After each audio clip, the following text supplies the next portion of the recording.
Why do we all do this? From sheer habit. Why? Because we have been ignorant of this beatitude.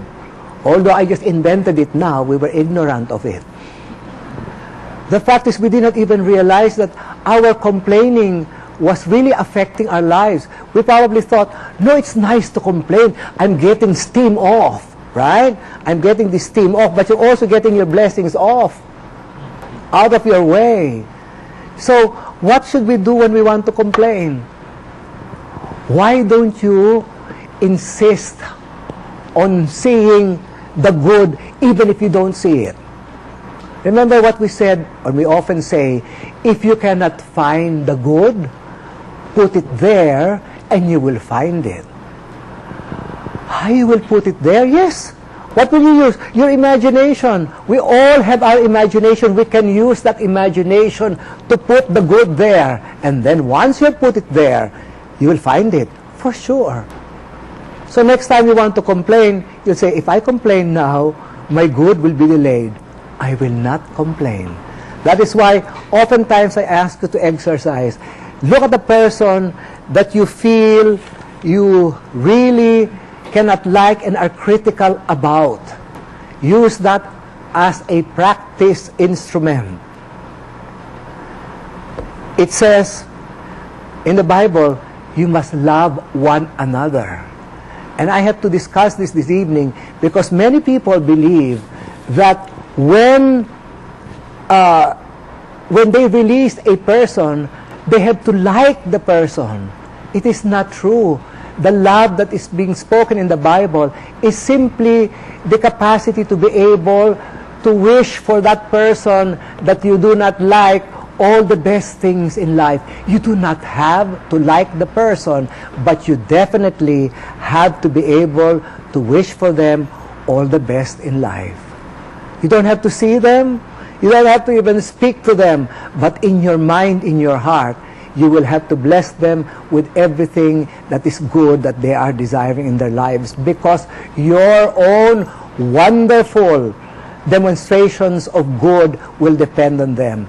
And we do not have very much time this evening, but I cannot go to the next beatitude. I will jump and go to the 8th beatitude is, blessed are they who forgive.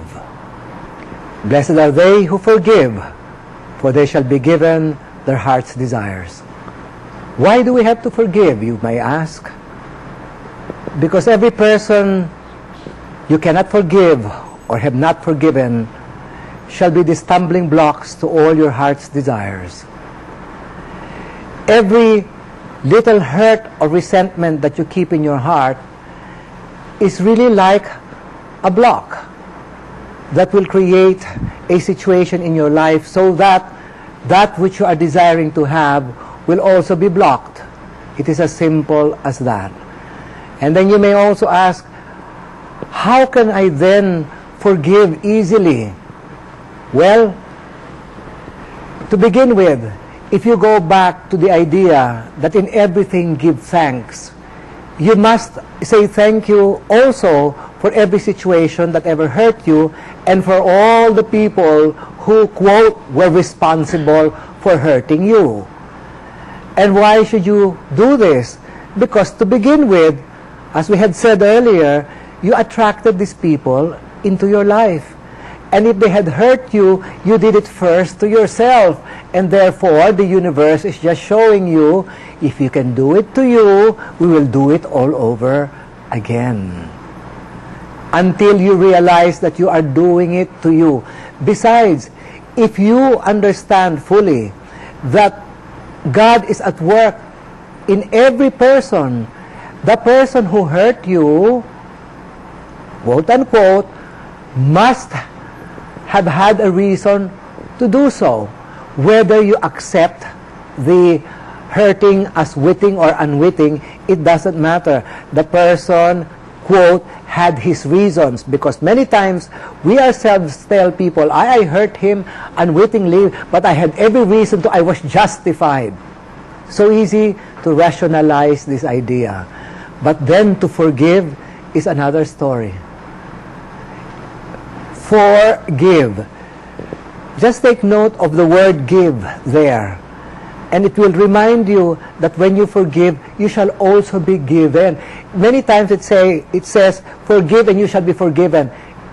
Our beatitude is, forgive and you will be given your heart's desires. Is it not worth the trade?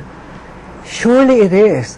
What are you going to do about the person that hurt you? Keep the person in your mind? Besides, accept this as part of your karmic harvest. In everything, give thanks. It's over. Whatever happened, I have settled my account with the universe. Thank you, Father. Besides, revenge is not something here to consider, because you know, and we all know, that revenge is mine, said the law. You do not have to retaliate at all, because the law itself takes care of that. What do you take care of? You take care of your own consciousness. And your consciousness has to be for forgiveness. Please, whatever you have heard tonight, and you may have disagreed with, please rest assured that I do not expect you to believe everything I said, hook, line, and sinker. But somewhere during my, quote, lecture, I really don't like calling it lectures, you will have picked up one idea or two ideas that could change your life. Please think them over. And never mind whether you agree or disagree.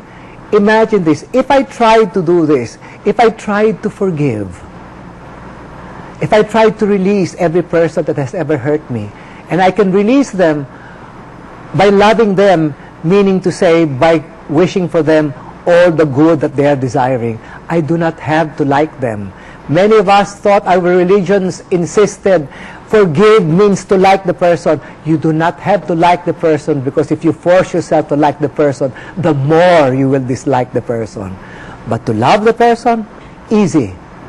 Just wish for everyone who has ever hurt you all the good in the universe. And who will be the recipient of this good? You.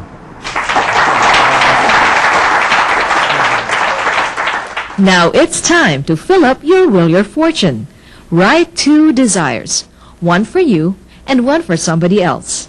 For example, thank you, Father, for my fulfilling and high-paying job, and so it is. Next, write a desire for someone else. Thank you, Father, for my cousin Albert's approved U.S. visa application, and so it is. To complement your Will Your Fortune, cut out pictures from magazines and make a collage.